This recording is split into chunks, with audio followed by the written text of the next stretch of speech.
Station, this is Houston. Are you ready for the event? Houston, this is Station. I am ready for the event. Good morning, America. This is Mission Control Houston. Please call station for a voice check. Station, this is ABC News. How do you read us?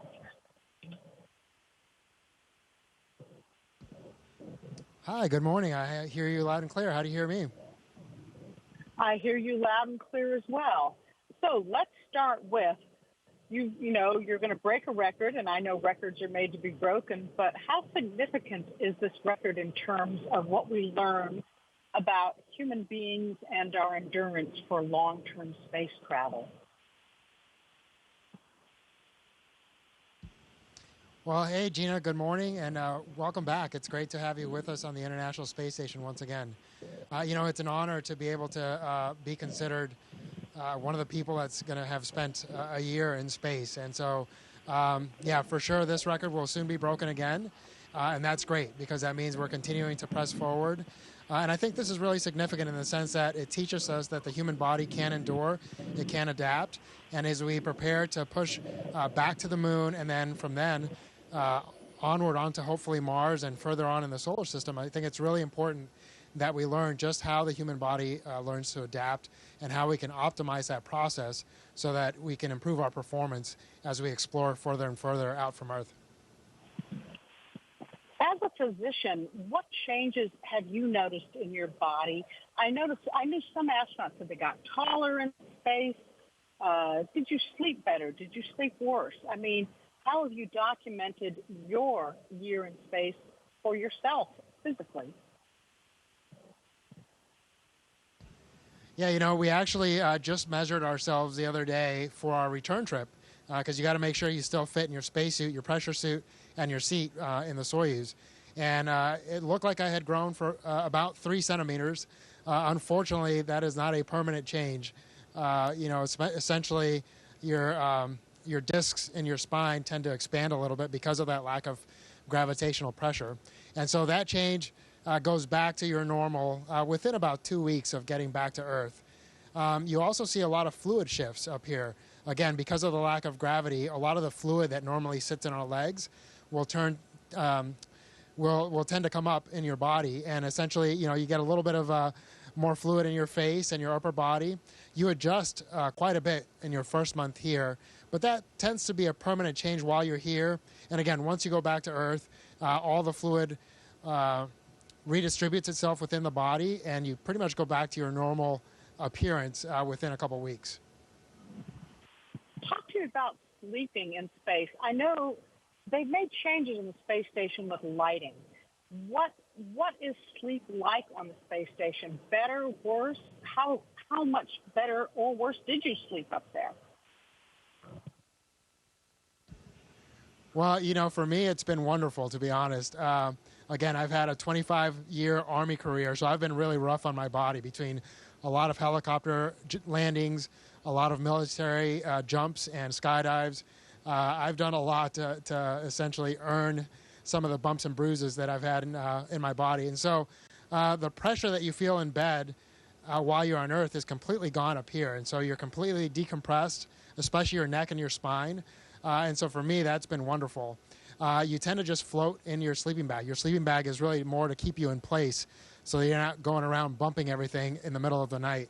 And as far as the lighting, it's perfectly dark in our crew quarters. I turn off my computer and it's dark.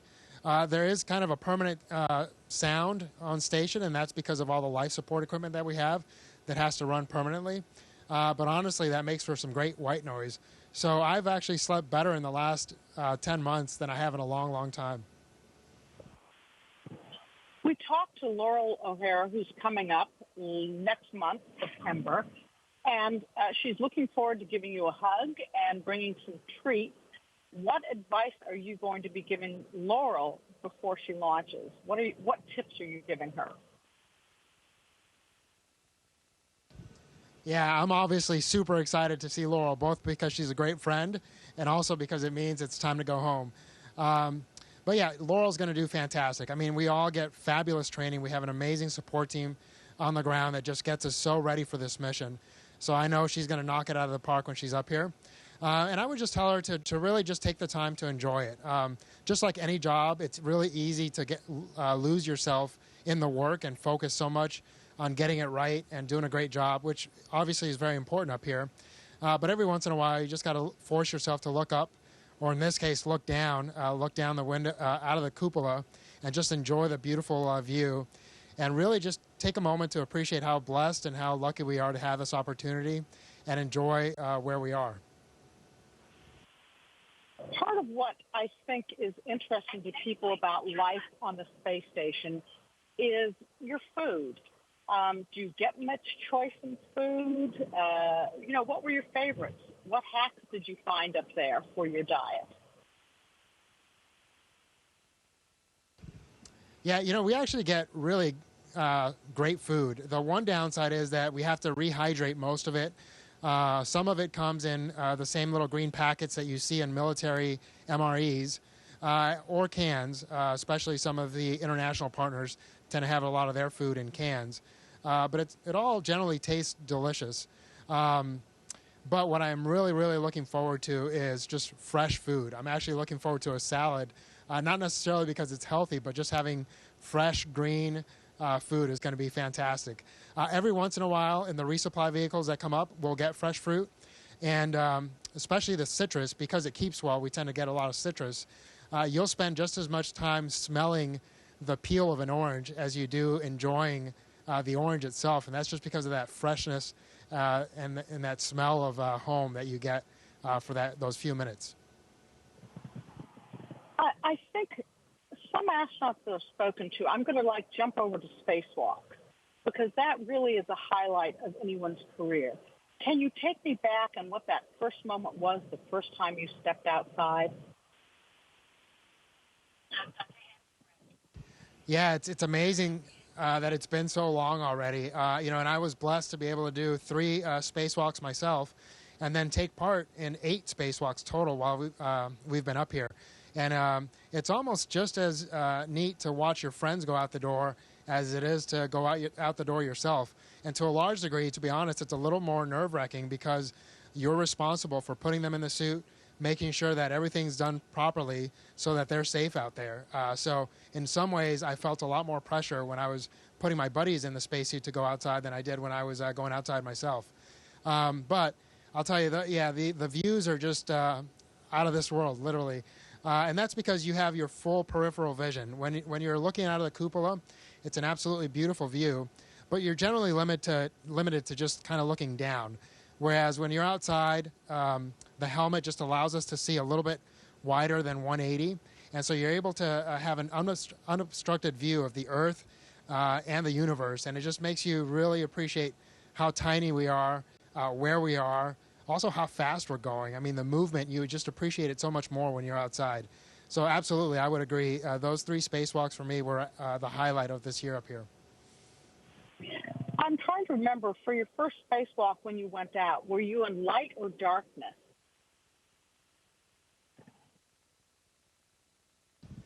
Oh, boy. I don't remember exactly. I think for the first few minutes we were in darkness, and then it became light. And I was fortunate that I felt pretty comfortable outside pretty quickly. Again, going back to that amazing training that we have, and we have the neutral buoyancy lab. So it really felt like I was doing a run in the pool.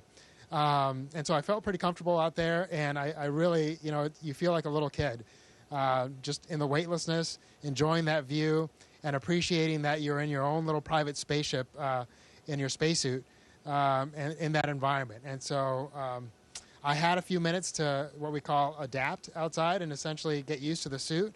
And I really just kind of spent it all looking all around and doing all sorts of movements because I was just having so much fun. So it sounds like if you kept a journal, I'm going to move on to that. The spacewalks would have been a highlight in your journal of my year in space. Did you kind of journal your year in space? What did you do to document that for you and for your family? Yeah, I actually, sadly enough, I didn't at first. And then just recently, within the last few months, I have started to do that because I realized my memory wasn't as good as I thought it was. And that's just, again, because we do so much up here. We're so busy. that you quickly start to forget some of the things you did early on. So I started to keep a journal. I think it'll be super valuable down the road, and just to be able to look back and appreciate what this experience meant to us. Hopefully I'm able to take part in many more missions. Well, at least one or two more. We'll see what's in store. But the reality, I think the thing that I'll remember the most are my crewmates. I've been lucky enough to fly with 4 different crews by the time I leave, and that's been fantastic. The teams that we've worked with on the ground have been phenomenal. So like a lot of things in life that have tremendous experiences, what you end up really remembering the most are the people, and that's been the case absolutely up here. You sort of led into my next question. As a first mission, this one was really pretty epic. What could possibly be better than this? What would your dream mission be, your next one? Well, I think what I plan on doing, at least, is really trying not to focus on that. I think it's really going to be important to go back, go home, and reconnect with my family first and foremost, because a year is a long time, and I've missed a lot of major milestones for our family. So I think I'm going to focus on that. And then the reality is, I have friends that are going to be coming up here and then going around the moon. And so my focus is going to be to help the team prepare for those missions, do everything I can to contribute to their success. And then once I get assigned down the road, we'll see what that mission holds. But I'll start to focus on that mission when the time comes. But there's a lot of things in between now and then that I think need to be a priority before I start thinking about that. It's been interesting watching your crew on orbit because you make it a priority to talk to school kids. I think you're promoting education in STEM for children. Out of all the kids groups that you've spoken with, what questions do you remember that really set you thinking? I'm laughing because I actually had a meeting just yesterday with some kids, cutest kids you've ever seen. They were all, a lot of them, I should say, were in the 4 to 6 year old group. So I had 2 questions that I really loved. One was, had I seen any T-Rexes in space? And unfortunately, I had to say no to that. And then the other one was if I had seen any mermaids, because I had described what looking at the ocean is like from up here. And so, unfortunately, I had not seen either T-Rexes or mermaids. But I just love the fact that we can enjoy the kids' curiosity and hopefully inspire them to great things later on in the future. I think it's interesting because one thing that the space station has proven to be very valuable with in the past, hopefully we have a slow hurricane season this year, but Earth observations from space and what it teaches us about our planet. What do you think you've learned about our planet from observing Earth for a year? Well, yeah, absolutely. You get a very different perspective being up here. The biggest one is how unique our planet is, right? You look out at the rest of our solar system, and all you see in general is darkness. And I think we just have to appreciate how special our planet is and do our best to ensure that future generations are able to enjoy our planet just as much as we have been able to. The other thing that you really appreciate is the fact that there are no borders and the fact that we as humanity can do amazing things. We've had humans in space now for 23 continuous years, and I don't think most people really appreciate how difficult this is and what a team effort it really is to have this achievement. And so the fact that you can look down and say, man, if we work together, we can do some amazing things. So all those things, they kind of sound philosophical, but just you learn to appreciate the fact that you're living it every day while you're up here. You're coming home in another month. Tell me what the process is for returning home. You just don't hop in a car and drive home. Is your body monitored, and what is the adjustment like for returning to Earth from space? Yeah, so kind of going back to your previous question, again, there's only been a handful of us that have been up here for this long. And so they try to capture as much science as they can, as quickly as they can, because our bodies are just so good at readapting. So as soon as we land, again, I came up on a Russian spacecraft, so I'll also go back and we'll land in Kazakhstan. And there'll be a NASA team there ready to fly me back to Houston. But right away, they get you in this medical tent and they start doing testing from about 10 minutes after you land. And we gather as much data as we can before we get on the NASA plane, which then flies us back to Houston. And within about 24 hours of landing, you're landing back in Houston and seeing your family for the first time. You know, after about 6 months in space, most people have a little bit of a hard time with their vestibular system and their equilibrium. So after 12 months, that can be a challenge even more so, although some people have done amazingly well. So I'm not sure how it'll be for me. I'm preparing for the fact that it might be a challenge and that it might take a couple days before I'm somewhat normal. But the reality is it's going to take anywhere from 2 to 6 months of really intense rehab to get back to my normal. You know, and that's just part of the process. What you've talked about missing salads, but coming home, what are you looking forward to most? Your family, I'm sure, a shower, a walk on the beach. TikTok for me what you're looking forward to.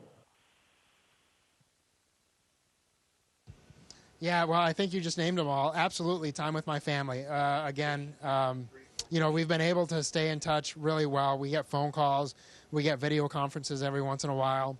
But there's nothing like being there in person. And so just being able to reconnect with my kids and my wife, that's going to be fantastic. Being outside, again, we get fantastic views up here, but we're limited to the space of about a 5-bedroom home. And so it's a very small space, you know, to be in for a full year. And the other thing for me especially is that I've only been exposed to about 6 other humans at a time for the past year. And so it's going to be a little bit of a readaptation to be around crowds and big groups of people. So I'm looking forward to slowly but surely getting to see all my friends and reconnecting with them too. And in closing, are there any favorite gymnastic tricks you've learned as you've mastered zero-G up there? Anything you care to show us? Well, you know, I think one of the hardest things for people to really understand is the fact that you just don't have a sensation of up and down, right? So if I jump up on the sidewall here, my body quickly adjusts to the fact that now this is my up and down. And so you might see me essentially standing on the wall, but it's amazing how quickly your brain adapts to just reference this now being up and down for me. And so something as simple as this for me is just super cool to appreciate, again, how adaptable our bodies and our brains are. So yeah, of course, you know, every once in a while we'll zoom around the space station as fast as we can, especially as you get more comfortable. But there's so much sensitive equipment up here. You really try to take it easy to make sure that everything stays where it's supposed to be. Frank Rubio, thank you so much for your time today. Godspeed.